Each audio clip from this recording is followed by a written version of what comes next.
ଇଚ୍ଛନ୍ତି ଦାମ୍ଭିକେ ହସ୍ତେ ରଖିବାକୁ ସମସ୍ତଙ୍କ ଭାଗ୍ୟ ଡୋରି, ନିଜ ଭାଗ୍ୟ ଡୋରି କାଳ ହସ୍ତେ ବନ୍ଧା ପକାନ୍ତି ହେଳେ ପାଶୋରି। କେତେବେଳେ ମଣିଷ ଜୀବନରେ ପହଞ୍ଚିଯାଏ ମୃତ୍ୟୁର ବିଭୀଷିକା, କାୟାକଳାପଟାକୁ ଶୂନ୍ୟ କରିଦିଏ। ଦମ୍ଭ ଅହଙ୍କାର ସବୁକୁ ଧୋଇ ନେଇ ଉଦରସ୍ଥ କରିଦିଏ। ସଫେଦ ଚାଦର ତଳେ ଥାଏ କେବଳ ଶାନ୍ତ ହାତଗୋଡ଼ ଚାରିଟା। ନଥାଏ ଆଉ ଦୌରାତ୍ମ୍ୟର କମ୍ପନ। ଥାଏ ଖାଲି ଟୋପା ଟୋପା ଅଶ୍ରୁର କ୍ରନ୍ଦନ। ବିବର୍ଣ୍ଣ କରିଦିଏ ଦାରୁଣ ଦୁଃଖ।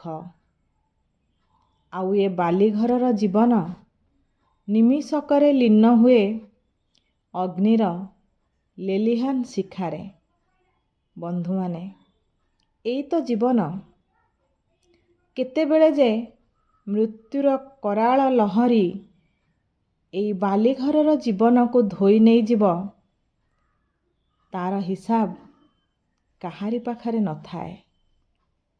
ତେଣୁ କଥାରେ କହନ୍ତି, ଏ 2 ଦିନର ଜୀବନ, ବା ଆଜି ମଲେ କାଲିକୁ 2 ଦିନ। ତେଣୁ ଜୀବନର ପ୍ରତିଟି ମୁହୂର୍ତ୍ତକୁ